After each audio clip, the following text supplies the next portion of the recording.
நீதிமொழிகள் புத்தகம் 29வது அதிகாரம். அடிக்கடி கடந்து கொள்ளப்பட்டும் தன் பிடரையை கடினப்படுத்துகிறவன் சகாயமின்றி சடுதியில் நாசமடைவான். நீதிமான்கள் பெருகினால் ஜனங்கள் மகிழ்வார்கள், துன்மார்க்கர் ஆழும் போதோ ஜனங்கள் தவிப்பார்கள். ஞானத்தில் பிரியப்படுகிறவன் தன் தகப்பனை மகிழ பண்ணுகிறான், வேசிகளோடே தொந்திப்பானானவனோ ஆஸ்தியை அழிக்கிறான். நியாயத்தினால் ராஜா தேசத்தை நிலைநிறுத்துகிறான், பரிதான பிரியனோ அதை கவிழ்க்கிறான். பிறனை முகஸ்துதி செய்கிறவன் அவன் கால்களுக்கு வலையை விரிக்கிறான். துஷ்டனுடைய துரோகத்திலே கண்ணி இருக்கிறது, நீதிமானோ பாடி மகிழ்கிறான். நீதிமான் ஏழைகளின் நியாயத்தை கவனித்தறிகிறான், துன்மார்க்கனோ அதை அறிய விரும்பான். பரியாசக்காரர் பட்டணத்தில் தீக்குழைத்து விடுகிறார்கள், ஞானிகளோ குரோதத்தை விலக்குகிறார்கள். ஞானி மூடனுடன் வழக்காடுகையில் சினந்தாலும் சிரித்தாலும் அமைதி இல்லை. இரத்த பிரியர் உத்தமனை பாய்க்கிறார்கள், செம்மையானவர்களோ அவனுடைய பிராணனை காப்பாற்றுகிறார்கள். மூடன் தன் உள்ளத்தையெல்லாம் வெளிப்படுத்துகிறான், ஞானியோ அதை பின்னும் அடக்கி வைக்கிறான். அதிபதியானவன் பொய்களுக்கு செவி கொடுத்தால் அவன் ஊழியக்காரர் யாவரும் துன்மார்க்கராவார்கள். தரித்திரனும் கொடுமைக்காரனும் ஒருவரையொருவர் சந்திக்கிறார்கள், அவ்விருவருடைய கண்களுக்கும் கர்த்தர் வெளிச்சம் கொடுக்கிறார். ஏழைகளுடைய நியாயத்தை உண்மையாய் விசாரிக்கிற ராஜாவின் சிங்காசனம் என்றும் நிலை பெற்றிருக்கும்.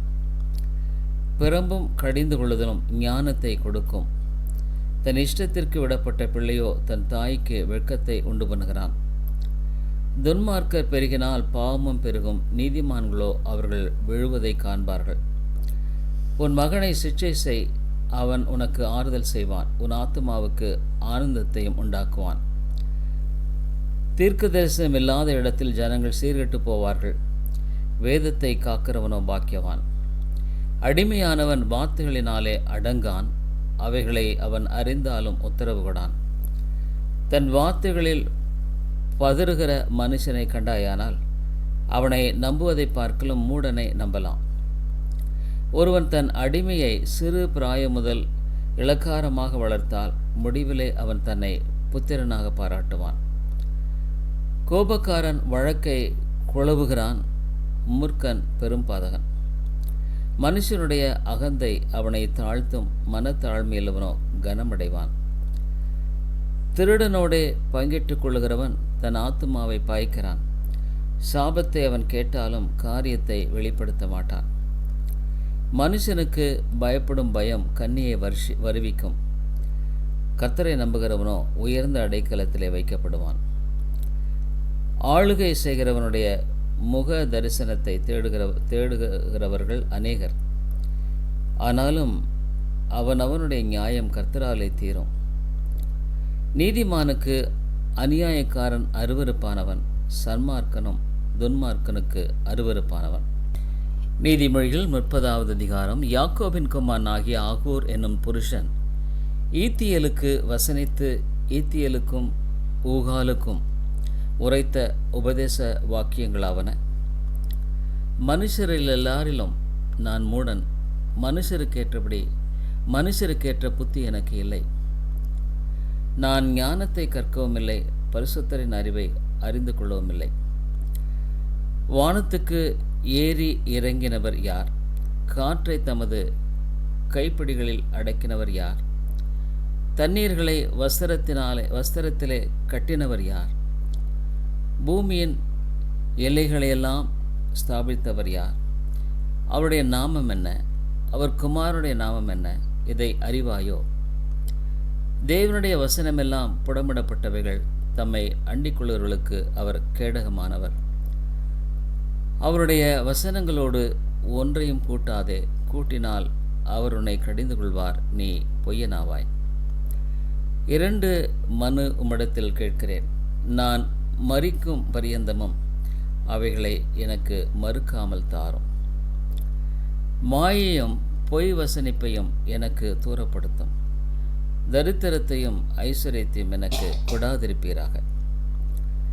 நான் பரிபூர்ணம் அடைகிறதினால் மறுதலித்து கர்த்தர் யார் என்று சொல்லாதபடிக்கும், தரித்திரப்படுகிறதினால் திருடி என் தேவனுடைய நாமத்தை வீணிலே வழங்காதபடிக்கும், என் படியை எனக்கு அளந்து என்னை போஷித்தருளும். எஜமானிடத்தில் அவனுடைய வேலைக்காரன் மேல் குற்றம் சுமத்தாதே. அவன் உன்னை சபிப்பான், நீ குற்றவாளியாக காணப்படுவாய். தங்கள் தகப்பனை சபித்தும் தங்கள் தாயை ஆசீர்வதியாமலும் இருக்கிற சந்ததியாரும் உண்டு. தாங்கள் அழுக்கற கழுவப்படாமல் இருந்தும் தங்கள் பார்வைக்கு சுத்தமாக தோன்றுகிற சந்ததியாரும் உண்டு. வேறொரு சந்ததியாரும் உண்டு. அவர்கள் கண்கள் எத்தனை மேட்டுமையும் அவர்கள் இமைகள் எத்தனை தெரிப்புமானவைகள். தேசத்தில் சிறுமையானவர்களையும் மனுஷரில் எளிமையானவர்களையும் பட்சிப்பதற்கு கட்கங்களையொத்த பற்களையும் கத்திகளையொத்த கடவாய் பற்களையும் உடைய சந்ததியாரும் உண்டு. தா தா என்கிற 2 குமாரத்திகள் அட்டைக்கு உண்டு. திருப்தி அடையாத 3 உண்டு. போதுமென்று சொல்லாத 4 உண்டு. அவையாவன பாதாளமும் மலட்டு கற்பமும் தண்ணீரால் திருப்தி அடையாத நிலமும் போதுமென்று சொல்லாத அக்னியுமே. தகப்பனை பரியாசம் பண்ணி தாயின் கட்டளையை அசட்டை பண்ணுகிற கண்ணை நதியின் காகங்கள் பிடுங்கும், கழுகின் குஞ்சுகள் தின்னும். எனக்கு மிகவும் ஆச்சரியமானவைகள் 3 உண்டு. என் புத்தி கெட்டாதவைகள் 4 உண்டு. அவையாவன ஆகாயத்தில் கழுகினுடைய வழியும், கன்மலையின் மேல் பாம்பினுடைய வழியும், நடுக்கடலில் கப்பலினுடைய வழியும், ஒரு கன்னிகையை நாடிய மனுஷனுடைய வழியுமே. அப்படியே விபச்சார ஸ்திரீயினுடைய வழியும் இருக்கிறது.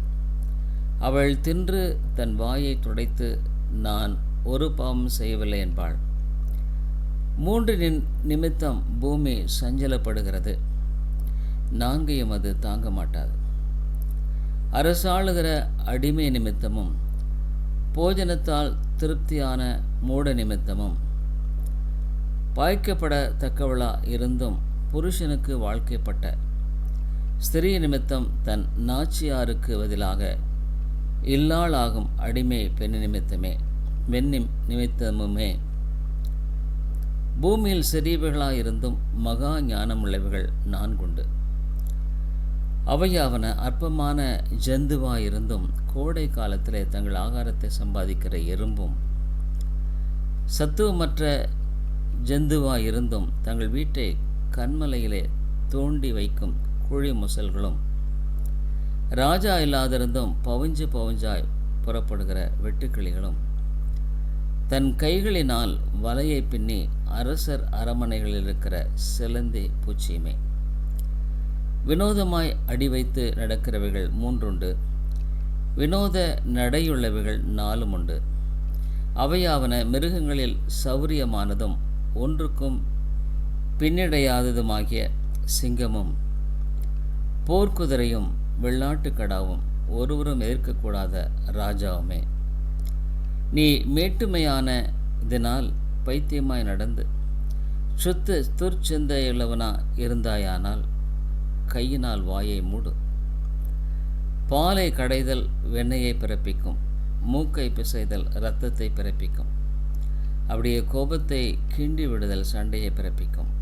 நீதிமொழிகள் 31வது அதிகாரம். ராஜாவாகிய லேமுவேலுக்கு அடுத்த வசனங்கள். அவன் தாய் அவனுக்கு போதித்த உபதேசமாவது, என் மகனே, என் கற்பத்தின் குமாரனே, என் பொருத்தனைகளின் புத்திரனே, ஸ்திரீகளுக்கு உன் பலனையும் ராஜாக்களை கெடுக்கும் காரியங்களுக்கு உன் வழிகளையும் கொடாதே. திராட்சரசம் குடிப்பது ராஜாக்களுக்கு தகுதி அல்ல. லேமுவேலே, அது ராஜாக்களுக்கு தகுதி அல்ல. மதுபானம் பிரபுகளுக்கு தகுதி அல்ல. மதுபானம் பண்ணினால் அவர்கள் நியாயப்பிரமாணத்தை மறந்து சிறுமைப்படுவர்களுடைய நியாயத்தையும் புரட்டுவார்கள். மடிந்து போகிறவனுக்கு மதுபானத்தையும் மனம் கசந்தவர்களுக்கு திராட்சை ரசத்தையும் கொடுங்கள். அவன் குடித்து தன் குறைவை மறந்து தன் வருத்தத்தை அப்புறம் நினையாதிருக்கட்டும். ஊமையனுக்காகவும் திக்கற்றவர்களுடைய நியாயத்துக்காகவும் உன் வாயை திற. உன் வாயை திறந்து நீதியாய் நியாயம் தீர்த்து சிறுமையும் எளிமையுமானவனுக்கு நியாயம் செய். குணசாலியான ஸ்திரியை கண்டுபிடிப்பவன் யார்? அவளுடைய விலை முத்துக்களை பார்க்கலும் உயர்ந்தது. அவள் புருஷனுடைய இருதயமும் அவளை நம்பும். அவன் சம்பத்து குறையாது. அவள் உயிரோடு இருக்கிற நாளெல்லாம் அவனுக்கு தீமையை அல்ல நன்மையே செய்கிறாள். ஆட்டு மயிரையும் சணலையும் தேடி தன் கைகளினால் உற்சாகத்தோடு வேலை செய்கிறாள். அவள் வியாபார கப்பல்களை போலிருக்கிறாள். தூரத்திலிருந்து தன் ஆகாரத்தை கொண்டு வருகிறாள். இருட்டோடு எழுந்து தன் வீட்டாருக்கு ஆகாரம் கொடுத்து தன் வேலைக்காரிகளுக்கு படி அளக்கிறாள். ஒரு வயலை விசாரித்து அதை வாங்குகிறாள். தன் கைகளின் சம்பாத்தியத்தினால் திராட்சை தோட்டத்தை நாட்டுகிறாள். தன்னை பலத்தால் இடைக்கட்டி கொண்டு தன் கைகளை பலப்படுத்துகிறாள். தன் வியாபாரம் பிரயோஜனம் உள்ளதென்று அறிந்திருக்கிறாள். இரவிலே அவள் விளக்கு அணையாதிருக்கும். தன் கைகளை ராட்டினத்தில் வைக்கிறாள். அவள் விரல்கள் கதிரை பிடிக்கும். சிறுமையானவளுக்கு தன் கையை திறந்து ஏழைகளுக்கு தன் கரங்களை நீட்டுகிறாள். தன் வீட்டார் அனைவருக்கும் இரட்டிப்புரை உடுப்பி இருக்கிறதால் தன் வீட்டார் நிமித்தம் குளிருக்கு பயப்படாள். இரத்தின கம்பளங்களை தனக்கு உண்டு பண்ணுகிறாள். மெல்லிய புடவையும் இரத்தாம்பரமும் அவள் உடுப்பு. அவள் புருஷன் தேசத்து மூப்பர்களோட நியாய ஸ்தலங்களில் உட்கார்ந்திருக்கையில் பெயர் பெற்றவனா இருக்கிறான். மெல்லிய புடவைகளை உண்டு பண்ணி விற்கிறாள். கச்சைகளை வர்த்தரிடத்தில் ஒப்புவிக்கிறாள். அவள் உடை பலமும் அலங்காரமாயிருக்கிறது. வருங்காலத்தை பற்றியும் மகிழ்கிறாள். தன் வாயை ஞானம் விளங்க திறக்கிறாள். தயையுள்ள போதகம் அவள் நாவின் மேல் இருக்கிறது. அவள் சோம்பலின் அப்பத்தை புசியாமல் தன் வீட்டு காரியம் எப்படி நடக்கிறது என்று கண்ணோக்கமாயிருக்கிறாள். அவள் பிள்ளைகள் எழும்பி அவளை பாக்கியவதி என்கிறார்கள். அவள் புருஷனும் அவளை பார்த்து, அநேக பெண்கள் குணசாலிகளாயிருந்ததுண்டு, நீயோ அவர்கள் எல்லாருக்கும் மேற்பட்டவள் என்று அவளை புகழுகிறான். சௌந்தரியம் வஞ்சனையுள்ளது, அழகும் வீண். கர்த்தருக்கு பயப்படுகிற ஸ்திரியை புகழப்படுவாள். அவள் கைகளின் பலனை அவளுக்கு கொடுங்கள். அவளுடைய செய்கைகள் வாசல்களில் அவளை புகழக்கடவது. பக்தரின்